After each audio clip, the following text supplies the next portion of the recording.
quais são as tendências e inovações que o mercado de proteína animal tem que ficar de olho?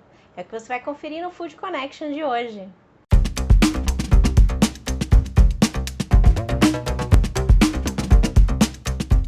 Food Connection no ar, o programa para toda a cadeia de alimentos e bebidas, e essa semana especial para o mercado de proteína animal. Afinal, hoje começa a imersão digital da Tecnocarne. Quer ficar por dentro dessa programação exclusiva, cheia de webinars, palestras técnicas, conteúdo exclusivo, e-book e muito mais? Tecnocarne.com.br, faz a sua inscrição gratuita para você ter acesso à nossa plataforma Tecnocarne Experience. Aqui no Food Connection a gente também vai trazer conteúdos exclusivos e e-books especiais lá na nossa plataforma de conteúdo, foodconnection.com.br. Para acompanhar, se inscreve no nosso canal e ativa as notificações para você ficar por dentro dos nossos episódios. Hoje, falando sobre tendência e inovação no mercado de proteína animal. Um mercado muito importante para o Brasil, que não ficou de fora em inovação, não deixou para trás esse potencial de inovação e trouxe muitas novidades para o mercado e está tendo bastante destaque quando a gente pensa em inovação em proteína. Quem compartilhou com a gente alguns insights, principalmente para o lado do varejo, foi o Bruno Gorodich, que é diretor comercial da Espeto Carioca, que trabalhava diretamente com food service e agora também tem o seu próprio frigorífico. Trouxe aí insights de mercado bem bacana e trouxe também alguns olhares para o varejo para 2021. Vamos conferir.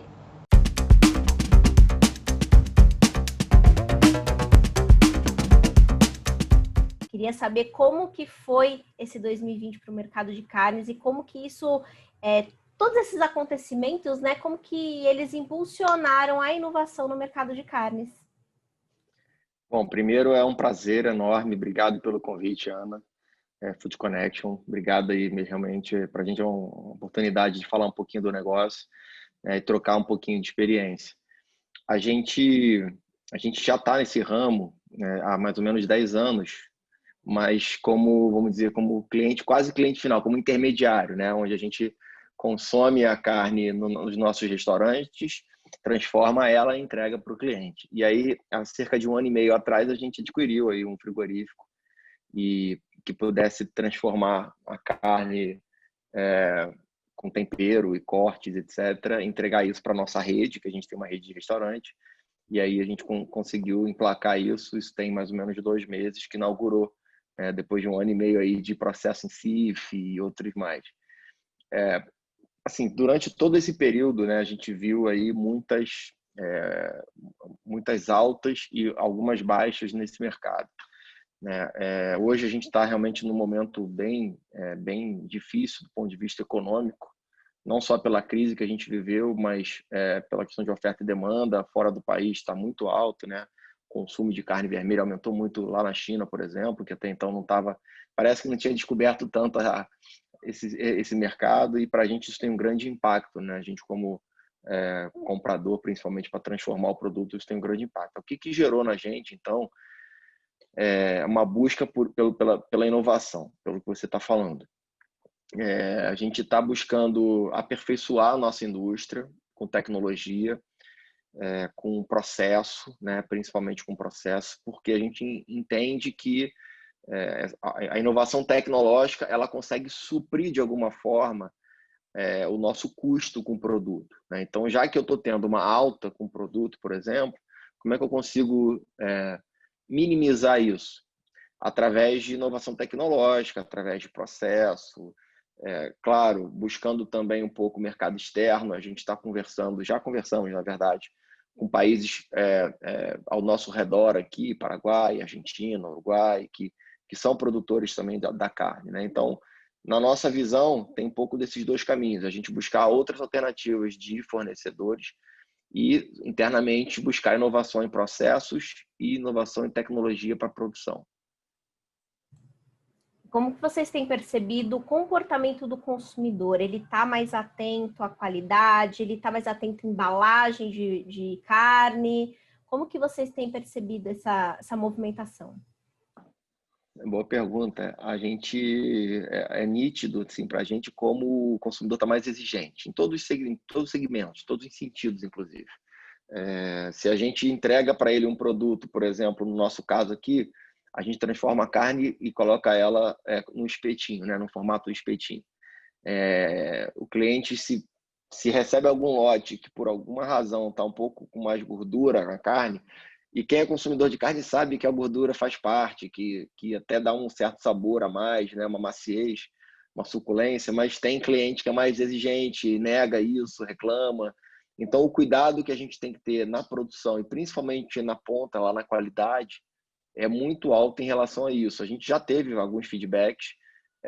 Para mim, todo feedback, ainda que tenha um viés negativo, é um feedback positivo. Então, a gente já teve alguns feedbacks positivos, né, ainda que fossem reclamações de produto, que fez a gente rever alguma parte do processo, ou até mesmo algum parceiro, algum fornecedor parceiro que está entregando um produto para a gente que não faz jus, que não está no nível de qualidade que a gente espera, mas já tivemos algumas mudanças de lote por questão de parceria, de produto que não veio tão bom, então a gente começou a colocar uma lista de fornecedores que tem mais a ver com o que a gente deseja em termos de qualidade.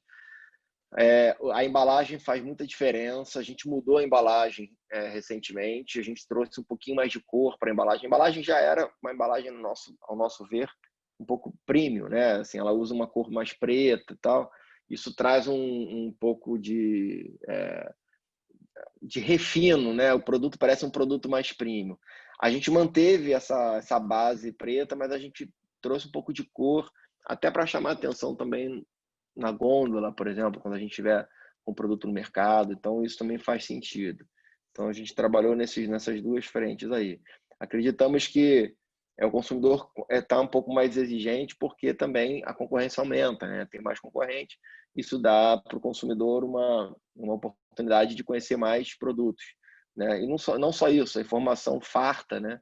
Aumenta também, facilita a busca do consumidor pela informação, né? Então, tudo isso juntando torna ele mais exigente e faz com que a gente também fique mais exigente com a nossa produção, né? Bacana. Já que você está falando aí um pouquinho sobre as perspectivas, eu já queria te perguntar exatamente isso, as expectativas para vendas, né, para 2021. Como que vocês estão enxergando o próximo ano? Já dá para ter um olhar otimista para o mercado, Bruno? A gente é otimista por natureza, né? Assim, o carioca que não for otimista tem que mudar de lugar, porque aqui é tanto problema que a gente enfrenta que a gente tem que olhar as coisas sempre do lado positivo, senão você fica numa negação. A gente acredita sim que o mercado vai mudar e vai mudar para melhor ano que vem, né? Ainda mais com as ondas, com as possíveis ondas aí de vacina. Obviamente que não tem ainda nada certo, mas isso já muda o ânimo, inclusive, do cliente final. A gente já percebe alguma mudança conforme os governos vêm liberando, né? Claro que cada município tem a sua particularidade, mas conforme os governos vêm liberando dentro de protocolos, etc., mas vem liberando o consumidor a voltar a consumir, isso para a gente é muito perceptível. A gente consegue imediatamente sentir que a curva de consumo está crescendo de novo. E aí, olhando para o ano que vem, o que a gente imagina? A gente tem uma previsão não apenas de crescimento da própria rede, tá? Que a gente está falando aí em cerca de 20 a 22% de crescimento da própria rede, o que puxa também a nossa produção, o que traz a nossa linha de produção também no aumento aí de cerca de 20% a 30%. Mas a gente tem um caminho, que é um caminho ainda para a gente novo, apesar da gente já ter feito isso aqui no Rio de Janeiro, a gente começa a conversar com redes do Brasil, redes de mercados, quer dizer, a gente começa a entrar no mercado mais varejo, no mercado mais atacarejo também, quer dizer, a gente começa a bater na porta desses grandes players do mercado, os grandes grupos, né, como o Pão de Açúcar, por exemplo, para colocar o nosso produto à disposição do cliente final lá na ponta. E é isso para a gente traz um crescimento aí exponencial, né? A gente acredita que isso vai fazer uma grande diferença para o crescimento e desenvolvimento da nossa indústria, entendeu? Bacana. Tendências para o varejo de carnes, o que a gente pode esperar aí por aí? Eu acredito muito nos cortes, viu? Acho que a grande tendência ainda é os cortes mais premiums, né? A- o, o gado ali, o Black, né? O Black Angus, por exemplo, que ainda é tido como uma carne muito longe aí do público de classe mais baixa e tal. Mas eu acredito na entrada desse produto com mais força, tá? Eu acho que não apenas o cliente vai comer, é que nem cerveja artesanal há anos atrás, né? Antes era para gostos específicos e para públicos com poder aquisitivo específico, mas depois a coisa foi democratizando. Eu acredito nisso e a gente tem um papel importante nisso. A gente quer democratizar também a carne, né? A gente quer trazer esse acesso. Por exemplo, hoje na nossa rede a gente entrega um espetinho de cordeiro, né? Se você comprar carne de cordeiro no mercado, as peças que são vendidas são peças com peso caro, peso alto, o que gera um produto mais caro. Então, isso limita o acesso ao produto.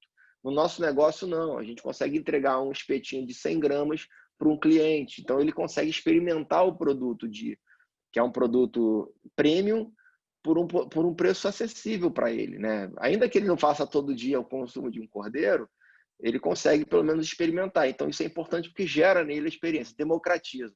Então, o nosso papel também é esse. A gente já tem no nosso pipeline aí uma previsão de entrada desses cortes mais nobres, né, com carne black, né, o que, na nossa visão, é uma tendência de mercado, a gente trazer esses cortes para dentro, obviamente democratizando isso. Pode ser que venha com preço, vai vir com preço acima do que é o normal hoje? Sim, vai vir. Mas como a gente vai entregar o produto de uma maneira simples, né, como o nosso cardápio pede, assim, é mais acessível isso, né? Gera essa acessibilidade para o cliente final consumir, experimentar, enfim, e ter essa experiência.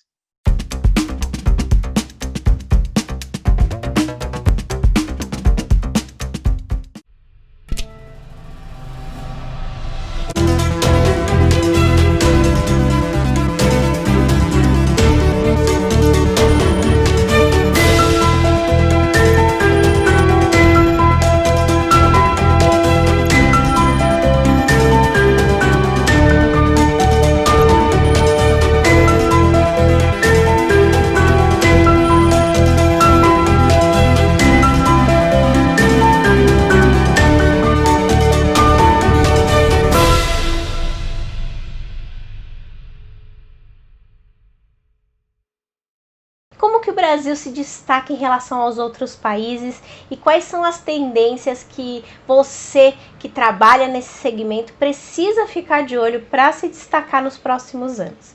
Quem compartilhou esses insights foi o Thiago Albino, que é CEO do iSoug, que é um marketplace para venda de carnes. Bem bacana, um bate-papo bem legal, com diversos insights e tendências aí para você ficar de olho, e ainda trouxe aí algumas dicas para você ser ainda mais inovador no seu negócio. Vamos conferir.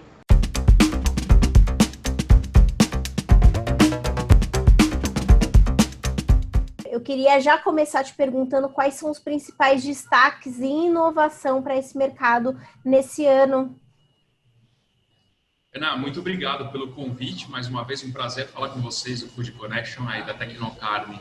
Bom, esse ano, basicamente, a gente está vendo que tudo está pautado com as vendas online. Já não era nenhuma novidade nos últimos anos, mas o que aconteceu é que com a chegada do Covid, acho que o potencial, né, das entregas e vendas online ele disparou, ele explodiu. Então, todo o movimento que a gente tem visto, inclusive de grandes marcas, lançar seus próprios e-commerce, criar suas próprias dinâmicas de entrega para o consumidor final. Então, esse é um caminho que eu vejo que ele é sem volta e a principal inovação ou o principal motor desse ano está sendo a entrega de delivery.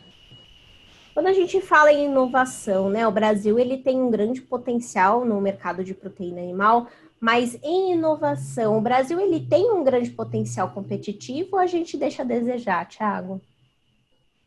Olha, se fosse uns 3 anos atrás, eu diria que a gente estava bem atrasado, né? De 2018 para cá, né, com principalmente o crescimento e as explosões das startups no Brasil, todo o cenário de tecnologia ele mudou bastante.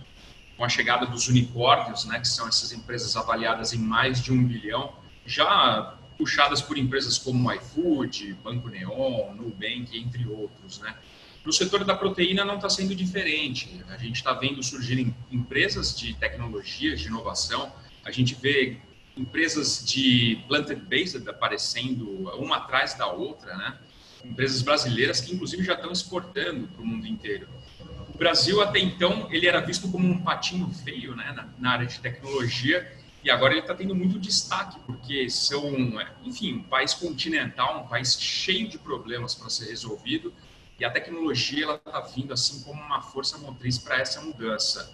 Hoje o Brasil já não é mais tão patinho feio como era antigamente. A gente tem grandes empresas assim surgindo, startups brotando, né, de todos os lados. A gente tem visto o movimento das grandes empresas comprando startups, que significa que a gente está crescendo em tecnologia, o nosso povo, né, de maneira geral, está se aperfeiçoando no desenvolvimento de plataformas, e a gente vê tudo isso como um cenário bastante promissor, né? O Brasil, ele de fato hoje é um dos 5 maiores lançadores assim de startups no mundo inteiro. Isso é muito importante para a gente. Legal. Outro movimento muito bacana que a gente pode notar também é a proximidade da indústria com o consumidor, né? Antes ainda tinha uma distância muito grande, hoje esse relacionamento é muito próximo, né? E o que isso tem mudado, né, no olhar da indústria da carne, quando a gente pensa nesse relacionamento mais próximo com o consumidor? Olha, de fato, Ana, as grandes indústrias elas estão chegando muito próximo da casa dos clientes, né? A gente já vê um movimento de delivery, né, acontecendo entre indústrias, principalmente da carne, com os consumidores finais. Para nós, né, para os aplicativos é muito bom, porque indica para os consumidores de que esse é um caminho sem volta. Agora, a gente também olha com uma certa preocupação, porque eu, como startup, não tenho o mesmo poder de investimento que uma grande indústria tem. É aí que entra a oportunidade de possíveis vendas e aquisições de startups pelas grandes empresas. De maneira geral, para o consumidor é ótimo, porque você tem mais opções, você tem mais variedade de produtos e mais competitividade, que faz com que o preço ele fique melhor para todos, mas tem que saber explorar esse mercado. Mesmo sendo grandes empresas, né, e grandes indústrias, operar no online não é para amadores. Então, fica aí o desafio para as startups preencherem essas lacunas rapidamente e quem sabe aí a gente vai ver mais fusões e aquisições acontecendo aí nos próximos meses. E a hora é agora, né? Exatamente, a hora é agora. Mais do que nunca as entregas, né, online elas explodiram por conta do isolamento e o que a gente percebeu mesmo agora com essa flexibilização das pessoas voltarem, né, para os seus trabalhos e os estabelecimentos abrindo normalmente, a gente não notou nada de queda de venda online, muito pelo contrário. Tudo o que aconteceu para quem vende online foi muito bom, né, no aspecto comercial. E, enfim, a gente tem as suas lições aprendidas para continuar explorando e crescendo aí nesse segmento. Bacana. Bom, já que a gente já tem noção que o Brasil tem total potencial de inovação, eu queria falar um pouquinho sobre as tendências, né? 2020 trouxe aí um grande desafio, a gente está passando por uma crise muito grande, mas eu queria saber para 2021, o que as empresas precisam ficar de olho, o que está vindo de tendência por aí no mercado de proteína? Bom, principalmente no mercado de proteína, a gente tem visto um movimento muito forte de sustentabilidade e agora também está sendo motivado por essas soluções de plant-based, né? A gente já viu aí os grandes frigoríficos e produtores lançando as suas linhas de produtos de proteína à base de planta, né? Hambúrguer de planta, carne moída de planta e entre outros. E várias startups, várias empresas pequenas de tecnologia lançando os seus próprios produtos. Eu acho que principalmente no segmento da proteína precisa se olhar bastante a questão da sustentabilidade, a rastreabilidade dos produtos, que é algo essencial para quem está consumindo, ter essa visibilidade de onde aquela carne está vindo, e precisa ficar de olho, sim, nesse segmento de plant-based, que para mim é um caminho sem volta. Aqui no iSog, plant-based já representa 30% das nossas vendas. Então, a gente já tem olhado isso com bastante atenção, bastante critério, bastante carinho. E em breve a gente deve lançar uma linha própria de produtos de proteína à base de plantas. Então, para 2021, acho que as vendas online elas vão continuar crescendo. Precisa estar de olho aí nessas startups que estão trazendo essas novas soluções, tanto de proteína quanto ovos que não tem nada de origem animal, queijos que não tem nada de origem animal. Enfim, é um caminho sem volta para se ficar de olho. Bacana. E para ser um bom empresário nesse mercado de proteína animal, né, para inovar, quais são as suas dicas que você pode compartilhar aqui com a gente, Thiago? Bom, em primeiro lugar, é realmente se especializar nos produtos em que vende. A gente, enfim, cansou de ver aí empresas lançando os produtos e sem a preocupação de uma experiência completa. O que eu chamo de uma experiência completa? Até então a gente via as grandes marcas lançando produtos, mas não se preocupando com a última milha, sempre olhando para a venda, para o food service, para os grandes atacadistas e varejistas. Para as indústrias é importantíssimo se comunicar melhor com esses clientes tecnológicos, é importante realizar pesquisas o tempo todo com essa base de clientes para entender o que eles buscam. Para nós está muito claro, esses clientes eles querem sim comprar online, eles querem receber no conforto de casa o mais rápido possível e com o melhor preço possível. Então, para as grandes indústrias, tem que olhar para essa nova mudança de comportamento dos clientes e tentar se adaptar. Óbvio que só lançar um sitezinho na internet não é o suficiente, só lançar um e-commerce não é suficiente. Você precisa ter rede e malha de distribuição. E aí existem várias possibilidades para se trabalhar. O que a gente tem percebido, de fato, das grandes indústrias é um movimento muito forte de migração para o online, algo, como você comentou há pouco, que não existia, que seriam as marcas grandes entregando na casa dos clientes. Mas eu acho que isso é um caminho natural, acho que isso é um caminho sem volta. E para os pequenos produtores, para aqueles que são os pequenos empreendedores, o que dá para fazer para competir com esses caras é ter uma experiência muito impecável e muito superior ao que a gente tem com as grandes marcas.